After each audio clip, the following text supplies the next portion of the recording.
APIDC అనేది 1960లో రాష్ట్ర ప్రభుత్వం ఆ రోజుల్లో ఉన్నటువంటి ఇండస్ట్రీలకి కోఆపరేట్ చేయాలని చెప్పేసి, ఫైనాన్షియల్ కోఆపరేషన్ చాలా అవసరం అని చెప్పేసి, అక్కడ ఉన్నటువంటి పరిశ్రమలకి బ్యాంకింగ్ సెక్టర్ అప్పట్లో ప్రైవేట్ సెక్టర్లు ఎక్కువగా ఉండటం వల్ల వాళ్ళు కూడా అంత కోఆపరేషన్ చేయకపోవటం వల్ల ఒక ఇండస్ట్రియల్ డెవలప్మెంట్కి గవర్నమెంట్ నుంచే సపోర్ట్ చేయాలని చెప్పేసి ఏర్పడినటువంటి ఈ ఏపీఐడిసి అంచెలంచెలుగా ఆ రోజుల్లోనే దాదాపుగా 792 కంపెనీస్కి అప్పుడున్నటువంటి స్టార్టింగ్ స్టేజ్లో ముఖ్యంగా గవర్నమెంట్ మీద ఆధారపడే పరిశ్రమలన్నీ కూడా ఉండేవి. అప్పుడు ఉన్నటువంటి అవసరం బట్టి దాదాపుగా 344 crores, అంటే ఇప్పుడు దాదాపుగా 1000 crores వేసుకోవచ్చు. 344 crores ఇప్పుడు వరకు ఏపీఐడిసి నుంచి పరిశ్రమలకి లోన్ల ద్వారా ఇవ్వటం జరిగింది. కానీ దురదృష్టవశాత్తు కొన్ని కారణాల వల్ల 2005 నుంచి ఏపీఐడిసి గ్రోత్ ఆగడం జరిగింది. పూర్తిగా 2005-6 నుంచి స్తంభం చేయటం జరిగింది. అంటే దానికి ఒక కారణాలు కూడా చాలా ఉన్నాయి. ఎందుకంటే ప్రైవేట్ సెక్టార్లు, బ్యాంకింగ్ సెక్టార్లు చాలా విస్తృతంగా వచ్చేసినాయి. చాలా వరకు ఏదైతే పరిశ్రమల యజమానులు ఉన్నారో వాళ్ళందరూ కూడా ప్రైవేట్ బ్యాంకుల్లో కూడా చాలా స్పీడ్గా వాళ్ళకు ఉన్నటువంటి లోన్లు తీసుకోవడం జరుగుతుంది. అందువల్ల పెద్దగా గవర్నమెంట్ మీద ఫోర్స్ లేకపోవటం, తద్వారా ఇప్పుడు ఏపీఐడిసి మళ్ళీ అప్పుడున్నటువంటి అకౌంట్స్ అన్నీ కూడా పెండింగ్ ఉండటం వల్ల గత ప్రభుత్వాలన్నీ కూడా ఏదైతే అంతకుముందు 2005లో ఉన్నటువంటి కాంగ్రెస్ కానీ ఏది పట్టించుకోకుండా ఏపీఐడిసి అనేది పక్కన పడేయటం జరిగింది.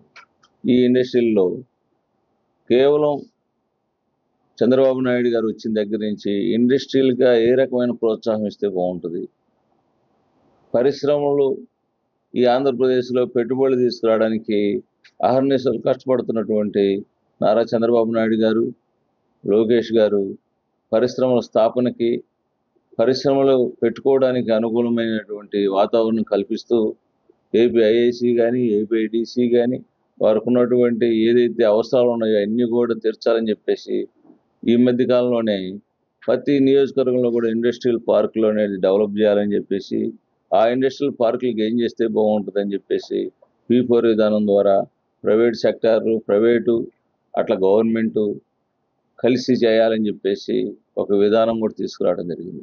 ఈ 175 నియోజకవర్గాల్లో ఇండస్ట్రియల్ పార్క్ డెవలప్ చేయడానికి కావాల్సినటువంటి ఇన్ఫ్రాస్ట్రక్చర్ అంతా కూడా రెడీ అయింది. కానీ ఏపీఐడిసి కూడా ఇప్పటి నుంచో కూడా మరి ఇది స్తబ్దగా ఉన్నటువంటి ఏపీఐడిసిని కూడా మా అందరిని కూడా మరి చంద్రబాబు నాయుడు గారు ఈ రోజున మమ్మల్ని అందరూ కూడా చైర్మన్గా అట్లానే డైరెక్టర్లుగా కూడా 5గురిని నియమించి దీన్ని యాక్టివ్ చేయాలి.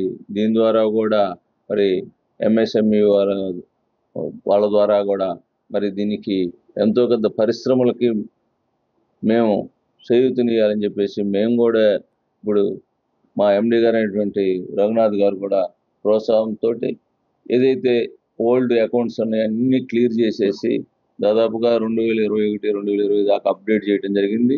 దీన్ని కూడా ఇప్పుడున్నటువంటి ఏదైతే ఇండస్ట్రియల్ పార్క్ మేము కూడా ఏపీఐడిసి నుంచి లోన్లు ప్రొవైడ్ చేయాలని చెప్పి ఒక ఉద్దేశంతో ఈ రోజున యాక్టివిటీ స్టార్ట్ చేయడం జరిగింది. అలానే ఇది తెలంగాణ, ఆంధ్ర కలిసి ఉమ్మడి రాష్ట్రంలో ఉన్నటువంటి ఏపీఐడిసి, టిఎస్ఐడిసి రెండు కలిసి ఉన్నటువంటి పరిశ్రమ భవనం కూడా ఒకటి ఉంది. తెలంగాణ రాష్ట్రం ఉంది. కొన్ని మరి రాష్ట్రం విభజనలో అప్పుడు కొన్ని యాక్టివిటీస్ ఇంకా పూర్తిగా జరగకపోవడం వల్ల అక్కడ పరిశ్రమల భవనం కూడా తెలంగాణ రాష్ట్రానికి యాక్టివిటీస్ అక్కడి నుంచి మేజర్గా వచ్చేసి రిజిస్టర్ ఆఫీస్ అక్కడ ఉంది. యాక్టివిటీస్ అడ్మినిస్ట్రేషన్ ఆఫీస్ కూడా ఇక్కడ పూర్తిగా షిఫ్ట్ చేసి ఏపీఐడిసిని పూర్తిగా ఇప్పుడు గవర్నమెంట్ కానీ చంద్రబాబు నాయుడు గారు దీని మీద ఎట్టి పరిస్థితుల్లో దీన్ని కూడా ఇక్కడి నుంచి యాక్టివిటీస్ స్టార్ట్ చేయాలని చెప్పేసి ఈ రోజున ఇక్కడ యాక్టివిటీస్ పూర్తిగా స్టార్ట్ చేయడం జరిగింది. దీనికి అనుకూలంగా మేము కూడా పరిశ్రమలకి ఈ ఇండస్ట్రియల్ పార్కులకి కూడా మేము మరి ఏదో ఒకటి ప్రొవైడ్ చేయాలి అని చెప్పేసి మేము కూడా స్టార్ట్ చేయడం జరిగింది. దీనందరూ కూడా ముఖ్య కారణం ఏంటంటే పరిశ్రమలు డెవలప్ చేయాలి, ఈ రాష్ట్రానికి పరిశ్రమలు తీసుకురావాలని చెప్పేసి దృఢ నిశ్చయితో ఉన్నారు ముఖ్యమంత్రి గారు. దాని అందరుగా సేదోడు వాదోడుగా ఇటువంటి ఏపీఐడిసి కానీ ఏపీఐసి కానీ అన్నీ కూడా యాక్టివేట్ చేయడం జరిగిందని చెప్పేసి ఈ సభాముఖంగా తెలియజేస్తున్నాం. అలానే మా అందరిని కూడా మరి నేను చైర్మన్ కానీ డైరెక్టర్ కానీ నియమించినటువంటి చంద్రబాబు నాయుడు గారికి, లోకేష్ గారికి ధన్యవాదాలు తెలియజేసుకుంటూ ఈ రాష్ట్రానికి పరిశ్రమలు హబ్బుగా తయారు చేస్తున్నటువంటి మరి చంద్రబాబు నాయుడు గారు అనేక రకాల ఉద్యోగాలు ఇప్పుడు దాదాపుగా మొన్న చూస్తే మన జరిగినటువంటి మరి వైజాగ్లో జరిగిన సమ్మిట్లో దాదాపు 16 లక్షల కోట్ల రూపాయలు చెప్పి పరిశ్రమలకి మరి ఎంఓయూలు చేసుకోవడం జరిగింది. అలానే 16 ఏదైతే ఎజెండాలో కనుక చెప్పినటువంటి 25 లక్షల ఉద్యోగాలు ఇస్తామని చెప్పేసి ఆ రోజు ఎజెండాలో చెప్పిన విధంగా దాదాపుగా మన ఎంఓయూల ద్వారానే మొన్న వచ్చిన పరిశ్రమల ద్వారానే 16 లక్షల ఉద్యోగాలు వస్తున్నాయని చెప్పేసి మరి మీ అందరం కూడా ఏదైతే మాట చెప్పామో మాటకి పరిపూర్ణంగా 1.5 ఇయర్లోనే ఆ 16 లక్షల ఉద్యోగాలు ఇవ్వడానికి ఈ రోజున రెడీ చేసే విధానం చూస్తే పరిశ్రమలు కానీ అభివృద్ధి కానీ ఏదా చేస్తే బాగుంటుందని చెప్పేసి ఈ రోజున సీఎం గారు తీసుకున్నటువంటి చర్యలకి ప్రతి ఒక్కరు కూడా రాష్ట్ర ప్రభుత్వం మొత్తం రాష్ట్రంలో ఉన్న ప్రజలందరూ కూడా మరి చూస్తున్నటువంటి అంశం. అట్లానే ఏపీఐడిసి కూడా మంచి రోజు వచ్చినాయి.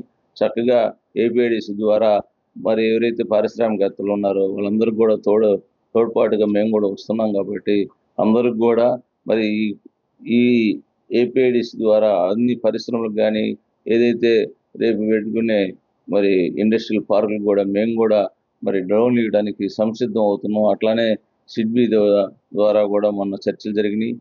తద్వారా మేము కూడా ఇద్దరం కలిసి మరి ఎలా ఇద్దామనేసి ఒక ప్రపోజల్కి వచ్చాం. త్వరలో అది కూడా ప్రకటిస్తామని చెప్పేసి సభకు తెలియజేస్తున్నాం. Local to global news at your fingertips. మీ చేతిలో ఒక ఆయుధం. Download raw TV app. Media legend Ravi Prakash is back.